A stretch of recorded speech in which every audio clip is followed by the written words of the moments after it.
Taxi ಪಡೆದ ಯುವಕರು ಪ್ರಾಮಾಣಿಕವಾಗಿ ಶ್ರಮವಹಿಸಿ ದುಡಿದು ಉತ್ತಮ ಜೀವನ ನಡೆಸಿ ರಾಷ್ಟ್ರ ಕಟ್ಟುವಲ್ಲಿ ಭಾಗವಹಿಸಿ ಸಮಾಜಕ್ಕೆ ಮಾದರಿ ಆಗಬೇಕು ಎಂದು ಗದಗ ಜಿಲ್ಲಾ ಉಸ್ತುವಾರಿ ಸಚಿವರಾದ ಡಾಕ್ಟರ್ ಎಚ್.ಕೆ. ಪಾಟೀಲ್ ಅವರು ಹೇಳಿದರು.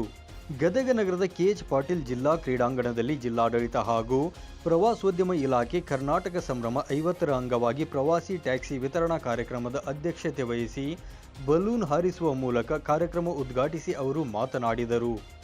ಯುವಕರು ಸ್ವಯಂ ಉದ್ಯೋಗ ಮಾಡಿ ಪ್ರವಾಸೋದ್ಯಮಕ್ಕೆ ಒತ್ತು ನೀಡಬೇಕು ಎನ್ನುವ ಹಂಬಲದಿಂದ 200 ಯುವಜನಕ್ಕೆ ಟ್ಯಾಕ್ಸಿ ನೀಡಿ ಐತಿಹಾಸಿಕ ದಾಖಲೆಗೆ ಸಾಕ್ಷಿಯಾಗಿದ್ದೇವೆ. ಟ್ಯಾಕ್ಸಿಯನ್ನು ತೆಗೆದುಕೊಂಡ ಯುವಕರು ಟ್ಯಾಕ್ಸಿಯನ್ನು ಸದುಪಯೋಗ ಪಡಿಸಿಕೊಂಡು 1 ವರ್ಷದ ನಂತರ ಉತ್ತಮ ಜೀವನ ನಡೆಸಿ ಸಾಧನೆ ಮಾಡಿ ಸಮಾಜಕ್ಕೆ ಮಾದರಿ ಆಗಬೇಕು ಎಂದು ಕರೆ ನೀಡಿದರು.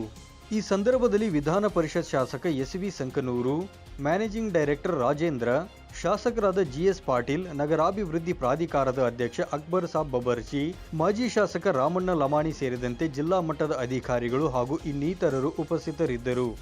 Uduchappa Tigari, 9 live news, Gadag.